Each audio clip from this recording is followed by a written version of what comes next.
টক্সিকের trailer release হয়ে গেছে, আর শুরুর থেকে শেষ অবধি যদি দেখা যায় তাহলে ট্রেলারটিকে এমনভাবে বানানো হয়েছে যাতে স্টোরিটি বোঝা না যায়, কিন্তু ডিকোড করা আমাদের কাজ, আমরা করে ফেলেছি ডিকোড। শুরু থেকে শেষ অবধি প্রথমেই দেখতে পাবেন যে রায়া, যার বয়স হয়ে গেছে, তার একটা ছোট বাচ্চা আছে, যে বাচ্চাটা বারবার বলছে সে এমন করবে না, প্রমিস করছে, কিন্তু সে চিৎকার করে কোনো একটা জায়গাতে গুলি মারে। অফকোর্স তাকে গুলি মারেনি, নইলে সে বড় হয়ে টিকিট হতো না। এরপর আমরা দেখতে পাচ্ছি রায়ার লাইফ স্টোরি, সঞ্জিদা শেখ যেখানে সমস্ত ছোট ছোট বাচ্চাদেরকে রেখেছে, যেখানে এই রায়ার সাথে কিন্তু নয়নতারার ক্যারেক্টারটাও থাকছে, হয়তো তার দিদি বা কোনো বান্ধবী হতে পারে। এবার এই দুজনের যে বন্ডিংটা রয়েছে সেটা এতটা স্ট্রং, সেটা আপনি শেষ অবধি বুঝতে পারবেন সিনেমাতে। সেই দিদি বা বান্ধবী নয়নতারা চায় টক্সিকের রায়া যেন পুরো দুনিয়াতে রাজ করে, যেটা আমরা কেজিএফও দেখেছিলাম যে তার একটা টার্গেট, এখানেও সেই ধরনের একটা টার্গেট পেয়ে গেছে। তারপর সে একটা বড় ডন হয়, বিভিন্ন যে সমস্ত মাফিয়া রয়েছে গোয়াতে সেই সময়কার, সেই তাদেরকে একে একে সবকে শেষ করে দেয়। আর একটা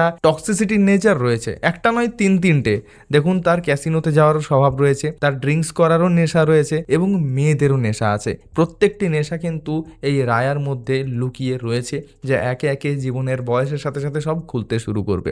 আর একটা নয়, অনেকগুলো মেয়ের সাথেই তার কানেকশন দেখতে পাওয়া যায়। কিয়ারা আডবাণী, যাকে সে নিজে ভালোবাসে, তারা সুতারিয়া, যাকে হয়তো প্ল্যান করে তার বিয়ে করানোর প্ল্যান করা হচ্ছে, এমন একটা ক্যারেক্টার। তার সাথে রুক্মিণী বসন্ত আছে, যে নিজেকে পার্মানেন্ট বলছে। এবার পার্মানেন্ট কি, খদ্দের নাকি ওয়াইফ, ছোটবেলায় বিয়ে হয়েছিল না অন্য কিছু, এই সমস্ত কিছু কিন্তু এখন জিজ্ঞাসা চিহ্ন হয়ে থেকে গেছে। হুমা কুরেশি, যিনি ভিলেনদের দল থেকে আসছেন, কিন্তু প্রত্যেকটি হিরোইনের যেমন একটা ভালো ফেস দেখানো হয়েছে, তেমনই একটা খারাপ ফেসও দেখানো হয়েছে। সবাই কাঁদছে, চিৎকার করছে, সবাই ছটপট করছে কষ্টতে, আর প্রত্যেকের কিন্তু রিজন ওই একটাই মানুষ, রায়া। রায়ার যে ক্যারেক্টার আছে, সে নেশাও প্রচন্ড করে। একটা সিন আছে যখন একটা বোতল ভেঙে পড়ে যায় মাটিতে, সেখান থেকে মদ চেটে চেটে খায়, কিন্তু তার সাহসিকতা মোটেও কম নয়। একটা সিন আছে শেষের দিকে, যেখানে রুক্মিণী বসন্ত তার সাথে কথা বলতে আসছে, সে ফুললি নেকেড দাঁড়িয়ে আছে, এবং রুক্মিণী বসন্ত বলছে যে আমি একটা ভেবেছিলাম প্রফেশনাল কথাবার্তা এখানে করব। তখন রায়া নিজের দিকে তাকিয়ে, নিচের দিকে তাকিয়ে বলছে যে তোমার কি মনে হয় আমি সেই ধরনের কোনো ব্যক্তি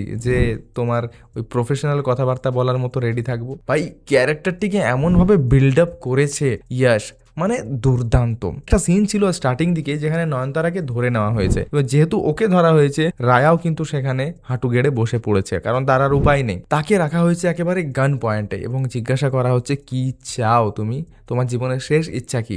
এবারে তার শেষ ইচ্ছা যেটা বলে, সেটা দাঁড়িয়ে বলার কিন্তু ওই হিম্মতটা চায়। রায়া বলছে ওই ভিলেনটাকে যে তোমার ভাইয়ের মরার দেহের যে হাড়ের টুকরোগুলো হবে, যে পাউডারটা হবে, সেটা নাকে করে টানতে চায়, মানে ড্রাগ নেওয়ার মতো করে কথাটা বলছে, মানে জীবনটা জ্বালিয়ে দেবে যে ভিলেন থাকবে, সাথে সাথে গুলি করে মেরে দেবে। কিন্তু না, সিন পুরো পাল্টে যায়, সেখানে হয়তো ভয়ঙ্কর অ্যাকশন সিন দেখতে পাওয়া যাবে। তারপর এই গল্প আরো এগিয়ে চলবে। লাভ, নেশা এবং মারধার, এই সমস্ত কিছুর পর আমরা দেখতে পাবো সেই পুরনো গল্প, যেখানে তার ছেলে কিয়ারা আডবাণীর সামনে গিয়ে কাঁদছে, চিৎকার করছে, এবং তার মাকে ভালো করার চেষ্টা করছে, কিন্তু ছোটোর থেকেই সে দেখে আসছে তার মায়ের উপর অত্যাচার হচ্ছে, তার মাকে মেনে নেওয়া হয়নি, এবং তার মা অর্থাৎ কিয়ারা আডবাণীও চিৎকার করে বলছে তোমার বাবা আমাকে মেনে নেয়নি, আমাকে পছন্দ করে না। আর এই রাগটা কোথাও না কোথাও একটা সাইকো পেশেন্টে তৈরি করেছে টিকিটকে, অর্থাৎ ইয়াসেরই আর একটা লুক তারই ছেলের চরিত্রে এখানে, যেটা আমরা দেখতে পাবো। আর তারপর তার সাথে হবে ভয়ঙ্কর লড়াই, মানে আশেপাশের যত ভিলেন রয়েছে সবার সাথে লড়ার পর মেন ভিলেন কিন্তু তার নিজের ছেলে হয়ে দাঁড়িয়েছে। তারপর তাদের দুজনের মধ্যে কি ভয়ঙ্কর লড়াই হবে, সেটা এই ট্রেলারের শেষেই আপনারা বুঝতে পারবেন। বরফের জায়গাতে, একটা পাহাড়ি এলাকাতে, যেখানে ছোট্ট নদী বয়ে চলেছে, সেই জায়গাতে গিয়ে এমন মারধার চলছে, ও মাই গড, মানে চুমু পারফরমেন্স দুজনেরই, মানে দুজন তো নয় একজনেরই, মানে দুটো ক্যারেক্টারকেও যেভাবে আলাদা করেছে, অসাধারণ লাগছে।